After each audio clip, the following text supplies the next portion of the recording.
இன்றைக்கி மஷ்ரூம் பிரியாணி பண்ணுற வீடியோ பார்க்கலாங்க. இந்த பிரியாணிக்கு வந்து நான் யூஸ் பண்ணுற ரைஸ் வந்து ரெண்டு பிராண்டு தான். நெல்ங்கிற பிராண்டு இல்லைனா டபுள் டீங்கிற பிராண்டு. இன்றைக்கி வந்து நெல்ங்கிற பிராண்ட்லேருந்து யூஸ் பண்ணியிருக்கேன். டபுள் டீர் கிடைக்கல, அதனால் நெல்ங்கிற பிராண்ட் யூஸ் பண்ணேன். இதுக்கு 2 டம்ளர் எடுத்தால் கொஞ்ச நேரம் அதை வந்து ஊற வச்சுட்டு, நான் எப்படின்னா வெங்காயம் எல்லாம் கட் பண்ணி முடிச்சதுக்கப்புறம் தான் ஊற வைப்பேன். அப்போ தான் வந்து பார்த்திங்கன்னா கரெக்டாக இருக்கும். ஃபஸ்ட்டே ஊற வைக்க மாட்டேன். அதே மாதிரி இஞ்சி பூண்டு பேஸ்ட் வந்து பார்த்திங்கன்னா, இப்போ பிரியாணிக்கு வந்து இப்போ மட்டன் பிரியாணி 2 டம்ளர் போடுறோன்னா 4 ஸ்பூன் இஞ்சி பூண்டு பேஸ்ட்டுனா, வெஜிடபிள் பிரியாணிக்கு 1 ஸ்பூன் தான் போடணும். அதுவே நீங்கள் வந்து மஷ்ரூமில் பிரியாணி பண்ணுறீங்க அப்படின்னா 2 ஸ்பூன் போடலாம். அந்த இஞ்சி பூண்டு பேஸ்ட் அளவு புரிஞ்சுக்கிறதுக்காக சொல்கிறேன். அதே மாதிரி நான் எப்போவுமே இஞ்சி பூண்டு பேஸ்ட் வந்து பார்த்திங்கன்னா ஃப்ரெஷ்ஷாக கிரைண்ட் பண்ணி தான் யூஸ் பண்ணுறது. இப்போ ரெடிமேடெல்லாம் யூஸ் பண்ணால் அதில் என்னமோ கேன்சர் வருதாமாங்க. அது உண்மையான இஞ்சி பூண்டு இல்லைன்னுலாம் சொல்கிறாங்க. ஸோ மேக்ஸிமம் நம்ம வீட்லேயே பார்த்து ப்ரிப்பேர் பண்ணிடுறது நல்லது. அதே மாதிரி தக்காளி கட் பண்ணும்போது பார்த்திங்கன்னா அந்த நடுவில் இருக்குல்ல, அந்த போர்ஷனை கட் பண்ணி எடுத்துருவேன் நான். ஏன்னா அது போடக்கூடாது அப்படின்னு நான் ஒரு டைம் கேள்விப்பட்டது. அதனால் பார்த்திங்கன்னா அதை நான் வந்து போடவே மாட்டேன். இதனால் வந்து பெரிய விஷயங்களை மாற்ற முடியுமான்னு தெரியல. பட் என்னோட மைண்டுக்கு இது பண்ணக்கூடாதுன்னு யாராவது சொல்கிறத கேட்டு அது எனக்கு அக்ரி பாயிண்ட்டாக இருந்தது அப்படின்னா கண்டிப்பாக நான் வந்து அதை அவாய்ட் பண்ண ஆரம்பிச்சிருவேங்க. அதே மாதிரி இன்றைக்கி வந்து பிரியாணி பண்ணுறதுக்கு வந்து நான் கடலெண்ணெய் எடுத்திருக்கேன். பட் எனக்கு வந்து தேங்காய் எண்ணெயில் பண்ணுறதே ரொம்ப பிடிக்கும் தாங்க. பட் எங்கள் வீட்டில் இருக்கிறவங்க என்னமோ அவங்களுக்கு வந்து ஆயிலையோ இல்லை கடலை எண்ணெயிலையோ பண்ணால் தான் பிரியாணி நல்லா வருது அப்படிங்கிற மாதிரி சொல்கிறாங்க. அப்படிங்கிறதுனால நான் கடலை எண்ணெய் யூஸ் பண்ணுறேன். அதே மாதிரி ஸ்பைசஸ் ஆட் பண்ணுறதும் பார்த்திங்கன்னா நான் வந்து பட்டை, கிராம்பு, ஏலக்காய் 3 தான் போடுவேன். நான் வேறு இந்த அன்னாசி பூ, கடற்பாசி, அப்புறம் இந்த பூ மாதிரி இருக்குல்ல ஒன்று, ஜாதிக்காயில் இருக்கிற ஃப்ளவரு, அதெல்லாம் நான் போடவே மாட்டேன். ஆனால் எங்கள் வீட்டில் சொல்கிறாங்கங்கிறதுனால போட்டுருவேன். ஏன்னா கடைசியாக ஏதாவது நல்லா இல்லை அப்படின்னா நம்ம இது போடாதனால தான் சொல்லுவாங்க அப்படின்ட்டு. ஸோ பெரிய வெங்காயம் போட்டுட்டு ஒரு பச்சை மிளகா போட்டுக்கிறேங்க. காரம் அதிகமாக சேர்த்தக்கூடாதுங்கிறதுனால பச்சை மிளகா போடும்போது கீரி போடுங்க. வெங்காயம் இந்த அளவுக்கு நல்லா வணங்கினதுக்கப்புறம் இஞ்சி பூண்டு பேஸ்ட் போடுங்க. இஞ்சி பூண்டு பேஸ்ட்டு போட்டோன்னா கொஞ்சம் அடி பிடிக்கிற மாதிரி இருக்கும். ஸோ கொஞ்சம் ஃப்ளேமை குறைச்சிட்டு நல்லா வதங்க விடுங்க. அதே மாதிரி மஷ்ரூம் எடுக்கும் போது நல்லா ஃப்ரெஷ்ஷாக எடுங்க. ஃப்ரெஷ்ஷாக இருக்குதான்னு பார்க்குறதுக்கு ஒன்று தாங்க, அந்த கீழே இருக்கிற இதில் வந்து பிளாக் தெரியுதான்னு பாருங்கள். பிளாக் தெரிஞ்சதுன்னா மேக்ஸிமம் அவாய்ட் பண்ணுங்கள். பிளாக் இல்லை அப்படின்னா நல்லா ஃப்ரெஷ்ஷான காளான் அப்படிங்கிறது வந்து என்னோட ஒப்பீனியன். அதே மாதிரி எங்கள் வீட்டில் வந்து பார்த்திங்கன்னா மஷ்ரூம் வந்து பெருசாக கட் பண்ண சொல்லுவாங்க. அதனால் 4 கட் பண்ணுறேன். 4 வந்து பார்த்திங்கன்னா கொஞ்சம் சின்னதாக தான் கட் பண்ணுவேன். ஏன்னா ரைஸோடு அப்படியே சேர்ந்துருச்சுன்னா சாப்பிட்றதுக்கு ஈஸியாக இருக்கும்ல அப்படின்ட்டு. இஞ்சி பூண்டு பேஸ்ட்டு வணங்கினதுக்கப்புறம் ஒரு கைப்பிடி புதினா போட்டுக்குவேங்க. புதினா வந்து இலையை மட்டும் கிள்ளி அப்படியே லைட்டாக அந்த பச்சை கலரில் புதினா வந்து நல்லா வதங்கினதுக்கப்புறம் தக்காளி ஆட் பண்ணி, இந்த தக்காளி வதங்குறதுக்கு தேவையான அளவு உப்பு போட்டு நல்லா வணங்க விட்டுறணும். இந்த தக்காளி, வெங்காயம் இதெல்லாம் வந்து பார்த்திங்கன்னா நல்லா மசீர அளவுக்கு வந்தால் தான் பிரியாணி டேஸ்ட்டாக இருக்கும். அதை மறந்துடாதீங்க. இன்றைக்கி மசாலா வந்து பார்த்திங்கன்னா ஆச்சி பிரியாணி மசாலா எடுத்திருக்கேன். இது 50 கிராம் பேக்கெட்டு. 2 டம்ளர் அரிசி, 400 கிராம் மஷ்ரூம்க்கு 25 கிராம் பிரியாணி பொடி போட்டால் போதுங்க. அதனால் இதில் பாதியாக கொட்டி எடுத்துக்கிறேன். ஏன்னா தெரியாமல் நம்ம அதிகமாக கொட்டிடக்கூடாது அப்படிங்கிறதுனால தான். நீங்கள் இதை ஃபீல் பண்ணியிருக்கீங்களான்னு எனக்கு சொல்லுங்கள். சக்தி பிரியாணி மசாலா போட்டால் சாப்பிடும் போது தெரியாதுங்க, சாப்பிட்டதுக்கப்புறம் இந்த வாயெல்லாம் கொஞ்சம் எரிச்சல் மாதிரி இருக்கும். அதனாலேயே நான் வந்து சக்தி பிரியாணி மசாலா ஆட் பண்ணுறதில்ல. ஸோ அதனால் ஆச்சி தான் இப்போ யூஸ் பண்ணிகிட்ருக்கேன். சீக்கிரமாக ஹோம்மேடு பிரியாணி மசாலா எல்லாமே ஹோம்மேடாக யூஸ் பண்ணணுங்கிறது தான் என்னோட அல்டிமேட் கோலு. அதை ஒரு நாள் கண்டிப்பாக ரீச் பண்ணுறோங்க. பாதி பிரியாணி மசாலாவை ஆட் பண்ணிவிட்டு மில்கி மிஸ்ட் கேர்டு இருக்குது பார்த்திங்களா, அது ஒரு 3 ஸ்பூன் ஆட் பண்ணிக்குவேன். கேர்டு ஆட் பண்ணுறது ரொம்ப மஸ்ட்டுங்க. அது வந்து பார்த்திங்கன்னா அந்த கிரேவி கன்சிஸ்டன்சிக்கும் அடி பிடிக்காமல் இருக்கிறதுக்கு, அப்புறம் ஒரு டேஸ்ட் ஃப்ளேவரே என்ஹான்ஸ் பண்ணி கொடுக்கும். ஸோ கண்டிப்பாக கேர்டு ஆட் பண்ணுங்கள். அதுக்கப்புறம் இந்த மசாலாலாம் நல்லா குக் ஆனதுக்கப்புறம் கேர்டு நல்லா அந்த ஒரு கன்சிஸ்டன்சி கொண்டு வந்து எண்ணெய் பிரிஞ்சதுக்கப்புறம் பார்த்திங்கன்னா நான் மஷ்ரூம் ஆட் பண்ணுவேன்.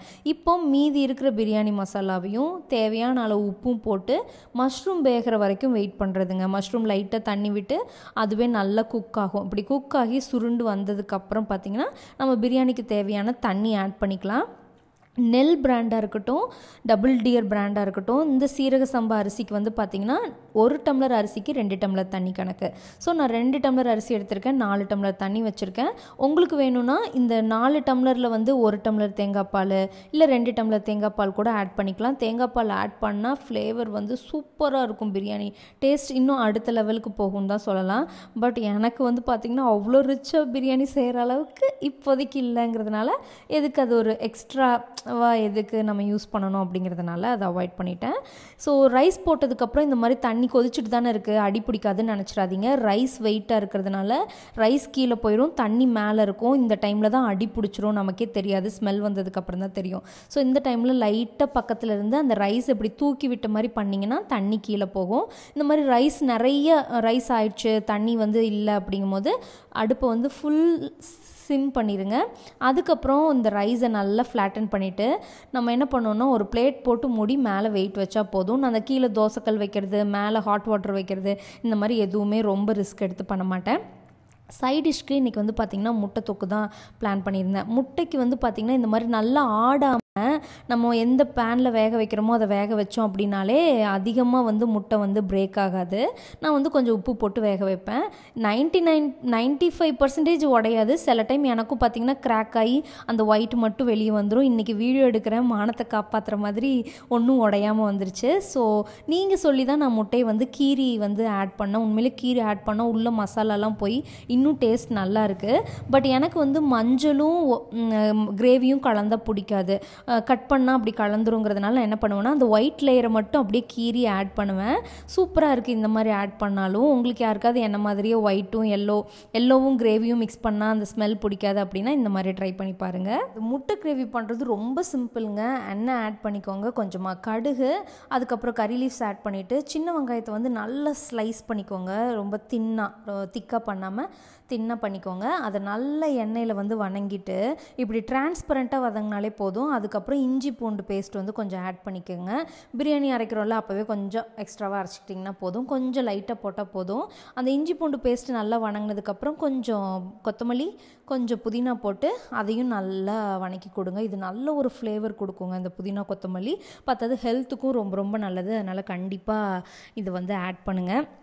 அப்புறம் நம்ம தக்காளி இருக்குல்ல, அதை நல்லா குட்டி குட்டியாக கட் பண்ணி வச்சதை வந்து நான் ஆட் பண்ணிக்குவேன். தக்காளி போட்டதுக்கப்புறம் நான் எப்போவுமே பார்த்திங்கன்னா கொஞ்சம் உப்பு ஆட் பண்ணிவிட்டு அதை வந்து மூடி வச்சுருவேன். அப்போ தான் தக்காளி நல்லா மசிய நல்லா வெந்த மாதிரி இருக்கும். சும்மா நம்ம அப்படியே வேக வைக்கிறதுக்கும் மூடி போட்டால் நல்லா குழஞ்சி வெந்திருக்கும். ட்ரை பண்ணி பாருங்கள். அதுக்கப்புறம் நல்லா தக்காளி வெந்துருச்சுன்னொன்னே கொஞ்சம் மஞ்சத்தூள், கொஞ்சம் வந்து சிக்கன் மசாலா தூள் போட்டு நல்லா அந்த பச்சை வாசனை போகிற அளவுக்கு பரட்டி கொடுத்துட்டு அதுக்கப்புறம் நான் வந்து கட் பண்ணி வச்சுருக்கிற கேப்சிகம் ஆட் பண்ணிக்கிறேன். இந்த கேப்சிகம் ஆட் பண்ணுறது வந்து பார்த்திங்கன்னா முன்னாடியே பண்ணிட்டோன்னா அது நல்லா வதங்கி அந்த கேப்சிகம்க்கான ஃப்ளேவரே போயிடும். அதனால வந்து பார்த்திங்கன்னா அதுக்கப்புறம் ஒரு 2-3 நிமிஷம் மூடி வச்சாலே கேப்சிகம் நல்லா வெந்துடும். இப்படி நல்லா குக் ஆனதுக்கப்புறம் நம்ம பாயில் பண்ணி கீரி ரெடி பண்ணி வச்சுருக்கோம்ல அந்த எக்கை போட்டுட்டு ஒரு 2 to 3 மினிட்ஸ் நல்லா மிக்ஸ் பண்ணி கொடுத்துட்டு அப்படியே ஆஃப் பண்ணி வச்சிட்டிங்க அப்படின்னு சொன்னால் சூப்பர் முட்டை மசால் ரெடிங்க. அந்த மசாலாலாம் உள்ளுக்குள்ளே இறங்கிரும். சூப்பர் முட்டை மசால்னு சொல்லும் போது எனக்கு ரீசெண்டாக என் தம்பி சொன்னதான் ஞாபகம் வருது. அக்கா நீ சூப்பர்னு சொல்லாத, சாப்பிட்டுட்டு நான் சொல்கிறேன் அப்படின்னு சொன்னது. உண்மையிலே நீங்கள் ட்ரை பண்ணி பார்த்துட்டு சூப்பர் இல்லையான்னு நீங்களே சொல்லுங்க. அதே மாதிரி பிரியாணியில் அந்த குக் பண்ணதுக்கப்புறம் அந்த பிரியாணியை தம் உடைப்போம் பார்த்தீங்களா, அது அவ்வளோ சாட்டிஸ்ஃபைங்கான ஒரு ஃபீலு. எனக்கு இது ரொம்ப பிடிக்கும். இப்படியே சாப்பிட்றலாம், மேலே கீ போடணும்னு அவசியம் இல்லை. பட் எனக்கு என்னமோ தெரியலங்க, இன்றைக்கி வந்து மேலே கீ போட்டு சாப்பிட்ணுன்னு தோணுச்சு, கீ ஆட் பண்ணணுன்னு தோணுச்சு. கீ இருந்துச்சு, அதனால வந்து மேலே கீ ஆட் பண்ணேன். ஸோ நீங்களே பார்த்தா தெரியும், ரைஸ் நல்லா உதிரியாக சூப்பராக வரும். இதுக்கு வந்து பார்த்திங்கன்னா பெரிய ட்ரிக்ஸு எனக்கு பிரியாணி பண்ணுறதுல அப்படிலாம் கிடையாது. ப்ராக்டிஸ், நம்ம அனுபவம் தான் வச்சுக்கோங்களேன். ஒவ்வொரு நாளும் நம்ம அதை பண்ணும்போது இது பண்ணலாம், இது பண்ணக்கூடாது, இப்படி பண்ணால் ஃப்ளாப்பு, அந்த மாதிரிலாம் ட்ரை பண்ணி தான் ஒரு நல்ல பிரியாணி நம்மளால் பண்ண முடியும். நம்ம என்ன தான் நல்லா சமைச்சாலும் குறை சொல்லிட்டு எங்கள் வீட்டுக்கு வர்றவங்க சாப்பிட்டு நல்லா இருக்கும்பாங்க. பட் எங்கள் வீட்டில் இருக்கிறவங்க சாப்பிட்டு நல்லா இருக்குன்னு சொன்னதே இல்லைங்க. ஸோ இந்த மாதிரிலாம் இருக்கும். ஸோ எனக்கு வந்து நான் எப்போவுமே என்னோடய மைண்ட்ஃபுல்லுக்கு நான் குக் பண்ணுறது, நான் சாப்பிட்றது அப்படிங்கிற மாதிரி மாற்றிக்கிட்டேன். அதுலேருந்து பார்த்திங்கன்னா எனக்கு வருத்தமே வர்றதில்ல. சாப்பிடும் போது எனக்கு பிடிச்சிருக்கா, ஓகே, கொஞ்சம் இன்றைக்கி கொஞ்சம் சொதப்பிட்டோமா, நாளைக்கு அதை கரெக்ட் பண்ணிக்கலாம் அப்படிங்கிற மாதிரி நான் வந்து மூவ் ஆன் ஆகிட்டேன். ஸோ நீங்களும் யாராவது ரொம்ப வருத்தப்படுத்திட்டீங்கன்னா வருத்தப்படாதீங்க, மூவ் ஆன் ஆயிருங்க. ஒவ்வொரு நாளும் நம்மளோட குக்கிங்கை வந்து எப்படி பெட்டர் ஆக்கலாம் அப்படிங்கிறத மட்டும் யோசிச்சுக்கிட்டே இருங்க. உண்மையிலே இன்றைக்கி பண்ணுற பிரியாணி இன்னும் 5 வருஷம் கழித்து இன்னும் சூப்பராக இருக்கும் அப்படிங்கிறது தான் என்னோடய ஒப்பீனியன். அதே மாதிரி முக்கியமாக சொல்ல போனோம்னா இந்த ட்ரை ப்ளே பேனை சொல்லணுங்க. இது அவ்வளோ சூப்பராக இருக்கும், ஒட்டவே ஒட்டாது. இது எங்கே வாங்கினேன்னு தெரியல, கண்டிப்பாக உங்களுக்கு நான் லிங்க் ஷேர் பண்ணுறேன். ஸோ லாஸ்ட்டாக பிரியாணியை பேனில் அதை ஹாட் பேக் மாற்றினதுக்கப்புறம் அந்த பாத்திரத்துலேருந்து வலித்து சாப்பிட்றது எனக்கு ரொம்ப பிடிக்கும். பாருங்கள், பிரியாணி ஒட்டவே இல்லை, எவ்வளோ சூப்பராக வந்திருக்குதுன்னு நீங்களே பாருங்கள். ஸோ இதுக்கு இந்த பேனும் ஒரு ரீசன் நல்ல பிரியாணி வர்றதுக்கு. நான் கண்டிப்பாக இந்த மாதிரி பேனை ஆன்லைனில் இருந்ததுன்னா நான் உங்களுக்கு சொல்கிறேன். இது நான் ரொம்ப வருஷத்துக்கு முன்னாடி ஆன்லைனில் தான் வாங்கினேன்னு நினைக்கிறேங்க. அதே மாதிரி ஒருத்தவங்க சொல்லிட்டாங்கங்கிறதுக்காக கண்மூடித்தனமாக அதை வந்து வாங்கிடாதீங்க. ஏன்னா ரீசெண்டாக என்னோடய ஃப்ரெண்டு வந்து ஒரு அயன் தோசை தவா வாங்கியிருக்காங்க. அது வந்து ஒரு யூடியூப் ரிவ்யூ பார்த்து தான் நல்லாயிருக்குன்ட்டு வாங்கியிருக்காங்க. பட் அவங்க சொன்ன மாதிரி அந்த தோசை தவா இல்லை, நடுவில் வந்து ரொம்ப ஸ்டிக் ஆகுது, அந்த மாதிரி ஷேர் பண்ணியிருந்தாங்க. ஸோ எப்போவுமே ஒரு தடவைக்கு 4 தடவை யோசிச்சு வாங்குங்க. முன்னெல்லாம் நம்ம எப்படி பொருள் வாங்குவோம், பக்கத்து வீட்டு அக்கா ரொம்ப நாள் அதை யூஸ் பண்ணாங்கன்னா நல்லாயிருக்கு, அவங்க வாங்கி அவங்க செய்கிறத பார்த்து நம்ம வாங்குவோம், இல்லை நேராக கடைக்கு போய் எக்ஸ்பீரியன்ஸ் பண்ணி வாங்குவோம். ஸோ அந்த மாதிரி நல்ல ஒரு தடவைக்கு 4 தடவை திங்க் பண்ணி வாங்குங்க. நான் மேக்ஸிமம் ஆன்லைனில் வாங்க மாட்டேன், நேரில் வாங்குறதுக்கு ரொம்ப விருப்பப்படுவேன். பட் கிடைக்கல அப்படிங்கிற பட்சத்தில் ஆன்லைன் ஷாப்பிங்கும் நான் பண்ணுவேன். ஸோ ஆன்லைனில் வாங்குறதும் கண்டிப்பாக உங்களோட ஷேர் பண்ணிக்கிறேன். என்னோடய பிளேட்டை பற்றி கேட்குறீங்க, நான் எதுவுமே ஆன்லைனில் வாங்கலை, அதனால தான் சொல்ல முடியல. இந்த வீடியோ பிடிச்சிருந்தா கண்டிப்பாக லைக் பண்ணிடுங்க. நம்ம சேனலை இது வரைக்கும் சப்ஸ்கிரைப் பண்ணி சப்போர்ட் பண்ணுற உங்கள் எல்லாத்துக்கும் ரொம்ப ரொம்ப நன்றிங்க. லைக் பண்ணால் வீடியோ இன்னும் கொஞ்சம் பேர்த்துக்கு ஷேர் ஆகுமா இப்போ தான் தெரிஞ்சுக்கிட்டேன். அதனால் பிடிச்சிருச்சுன்னா மறக்காமல் லைக் பண்ணிடுங்க. தேங்க்யூ ஃபார் வாட்சிங்.